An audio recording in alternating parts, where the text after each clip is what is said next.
جاءتنا الأخبار أن أحد الشباب سلك طريق الاستقامة وركب سفينة النجاة وبدأ يحافظ على الصلاة ويحفظ القرآن. بدأ يتذكر أصحابا له لا زالوا يغرقون في لجج المعاصي والآثام. زارهم وليته لم يفعل. وهذه نصيحة لكل تائب وجديد في طريق الاستقامة: لا تذهب لأصحاب الماضي وحيدا، خذ معك من يعينك على دعوتهم، لأن الكثرة تغلب الشجاعة. زارهم يريد لهم الهداية، فبدأ الهجوم عليه من كل الجهات: أتذكر يوم كذا وكذا؟ وعلت الأصوات وانطلقت الضحكات.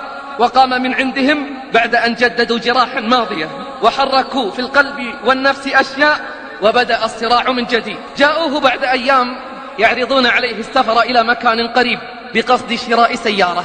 قالوا له: نريد من يذكرنا بالله ويؤمنا في الصلاة ويعلمنا الجمع والقصر. فزينت له نفسه السفر وانطلق معهم، وليته لم يفعل. اتفقوا مع بغي زانية فاجرة، الله أكبر، يدفعون أموالهم ليصدوا عن سبيل الله.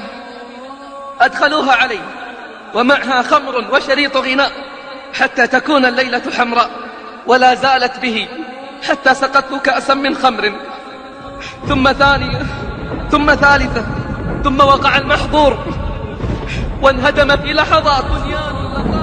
بنيان لطالما تعب حتى بناه. نام في فراشه عاريا مخمورا والعياذ بالله. تبا لهم ولأمثالهم، دخلوا عليه ضاحكين شامتين وهو مغطى في فراشه. أيقظوه: فلان فلان، فلم يجبهم، فكرروا النداء: فلان فلان، فلم يجبهم. حركوه قلبوه في فراشه فلم يستيقظ. اسمع الفاجعة: صاحبنا شرب الخمر وزنى ونام ومات من ليلته في فراشه.